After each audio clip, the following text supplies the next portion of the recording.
Alright, so I'm just going to do a quick training video on how I prep a set, and the sort of transition process that I use is pretty mathematical, and for something like Deep House it's pretty much the same for 90% of tracks. So if you use this process, you pretty much won't go wrong anytime. Most Deep House tracks will have a 32 bar intro and a 32 bar outro. Now what does that mean? Okay, so if we have a look over here, we get 4 beats to a bar. 1, 2, 3, 4. 1, 2, 3, 4. Okay, so there's 4 bars to a phrase.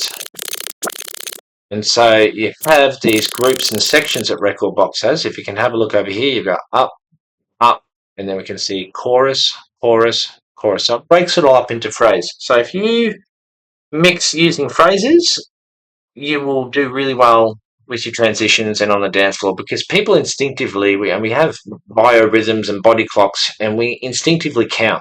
If I say to most people that don't know how to DJ or are learning, don't get overwhelmed by it. You actually know how to DJ because you listen and love the music, that you actually know when to expect something to be brought in or taken out. And if you just close your eyes while you're listening to a song and just tap the table to when you think a new sound's going to come in, that will generally be at the start or the end of a phrase. So you already know how to do this. Now what Rekordbox has is a really cool thing called beat jump. And we can actually beat jump 8 bars, 16 bars, 32 bars, as I have a lot of mine set to, so you can just quite quickly just navigate and map a track very quickly. So what I'm going to do is I'm going to have a look at the track I'm about to mix in, and I want to know where it kicks off, right? Because that's the launch. What you don't want to have is really super long outros where people are hearing this end part. So if you listen to the end part of this track, you know, it's pretty boring. Here, winding down. Here, pretty good still, not too busy. And here, bit of melody. Okay, now we're going to have a look at where this song kicks in, because we need to count backwards and then we do the same over here. So let's have a look. Okay, Rekordbox thinks the chorus is starting here. Let's listen to that.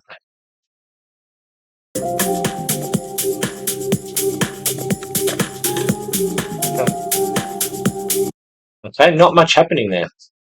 Let's go another phrase forward. Okay, so as we can see here, that's where we kick in. So that's where I'm going to put my first memory cue. Now I'm going to go jump back 16 bars. Put another memory cue in there. Jump back 16 bars. Right, there I go. I've got my 3 memory cues. And now I need to go to this song here and find out where it really ends and where I want to start mixing in. Okay, there's not a lot happening here, and there's definitely not a lot happening there. I don't really want to play any of that. There's no beat in it. You can see how small the wave file is compared to here. So this is where I want it to kick in. Alright, so this is where I put my first memory cue. Go back. Second one. Okay, so there we go. We're all set up. We're all mapped, ready to go. And now what we're going to do is we're going to, I'll just let you know, in this first section here is where I beat match. And then this is where I transition. And then this is where I fade out. Okay, so what I'll do here is I'll be beat matching. I'll bring in a few mids about here. And then I start to ramp up my mids and highs. I'll get my bass to about 50%. And then when it comes time to the song to drop, this part here to drop, I'm going to do the bass flip. So I'm just going to flip it from 9 o'clock to 12 o'clock. And you will see that here. So here you can see my controllers, and you'll be able to see them moving and adjusting as I'm mixing, and you can just play it in slow-mo and get a feel for that.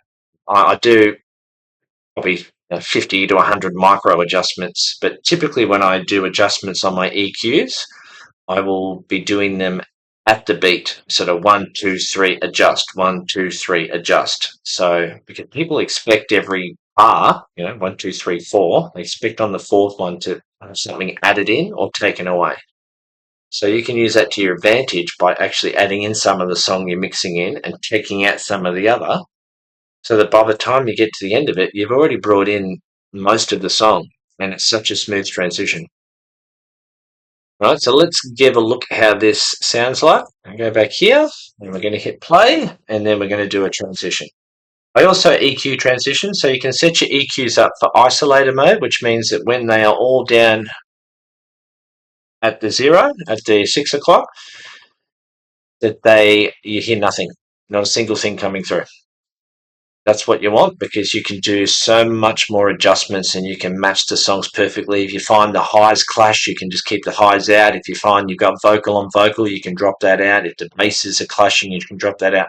If you're using your volume fader, you're sort of giving it everything at once and you're slowly bringing it up, and you can notice the transitions, they just don't sound very good.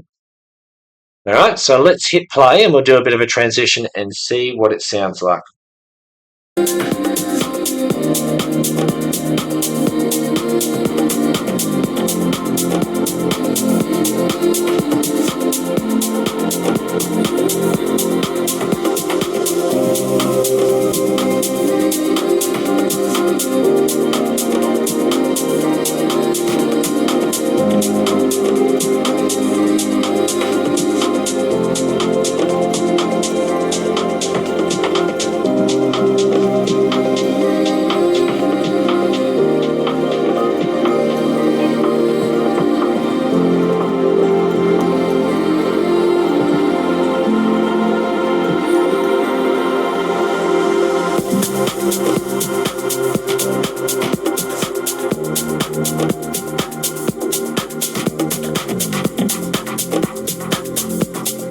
I've still got my bass down low, turning up my mids and highs.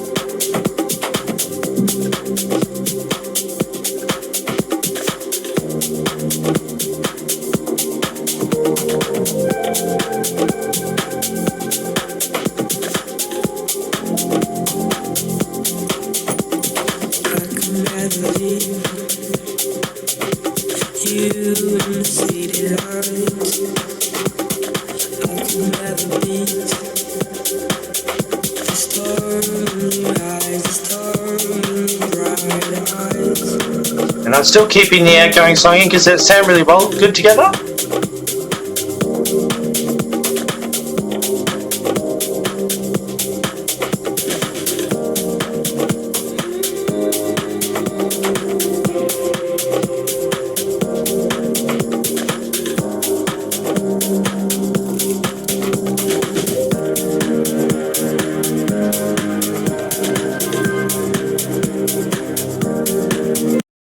So there's a difference between playing song you want to play and playing the right song. And so when you play the right song, they sound really well together. They're harmonically matched, the sounds sound great, and the beats complement each other. So there's no reason you need to just quickly fade out a song. You can let them just run together.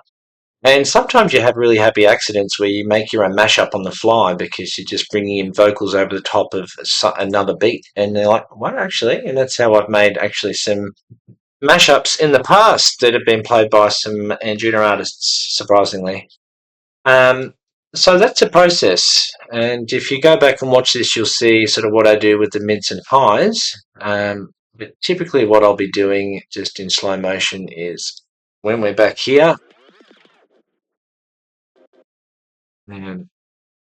so this is where I'm beat matching. Okay, so beat match to about there. I'm going to bring in some of these mids back here. And then here I'm going to start to bring in the rest of the mids and the highs. Bring my bass up. By now I'm going to have pretty much mids and highs at full. Here they're still at full because they work well together, so there's no reason you need to dial these down, because if you do, you end up taking energy out and people will hear it. And my bass here is at about 9 o'clock. And then when I get to the end, I do my bass flip, and I will actually, so what a bass flip is generally is you will have what's called the 9-12 bass flip, right? So I've got my incoming song 9 o'clock, my outgoing song at 12. When it gets to the final third cue marker, just swap them, 12 and 9. If you take too much of it out, you'll hear the change in the bass and it's too noticeable. So if you just drop it out, then you slowly fade it down. Now, in order to do that, you need to leave some part of the outgoing song. Had I have done the transition here, here, and here, when I did my bass flick here, there would be nothing left. It would just disappear, and you would hear that distinctively. So that's why I always leave wherever I can, if the song's long enough and phrased right, is I try and leave some of the outgoing outro bass that can be bled over the top of this. So think of it as energy in, energy out. So if you're going to bring something in, you should probably take something out. And if you're going to take something out, make sure you bring something in. Otherwise, you're taking energy out of the transition. And so the more things that you can sneak in on the beat, the less people will notice the dramatic change at the end, because there's not going to be much to change. As you can see, if you watch this back, that the mids, the highs, and half of the bass was already up when it got to here. So the only thing that changed at the end was just changing the bass from 9 o'clock to 12 o'clock and 12 o'clock to 9 o'clock. And that's why it sounds so smooth. And so you just rinse and repeat that, right? So I go to the end of the song here and I listen and I go, okay, let's listen to this.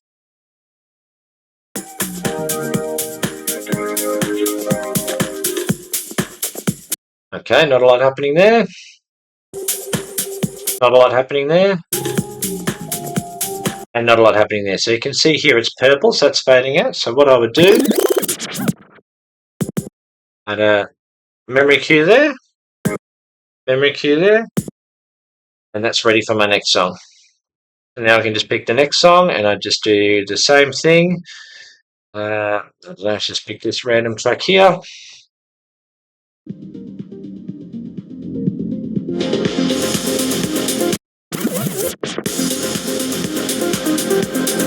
Oh, well, add a memory cue there because that's where it drops. Jump back.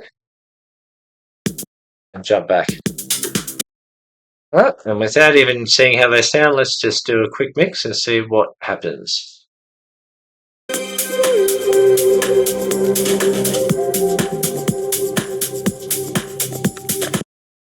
You can see that sometimes Record Box gets it wrong, so this is actually where the song's outro starts, not here. So we're just going to go back.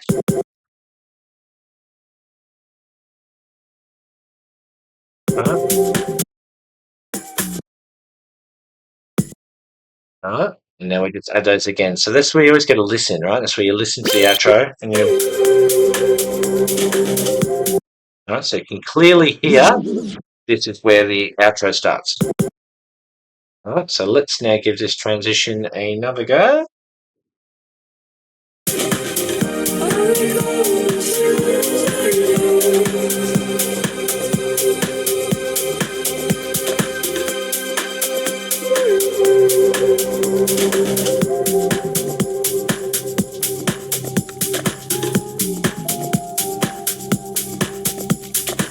Bring out the mids. A little bit more mids. Now I can see here that there's bass here, but there's not bass there. So I'm not going to bother bringing in bass just to have it clash when you don't even hear bass for this section. So I just leave the bass until here.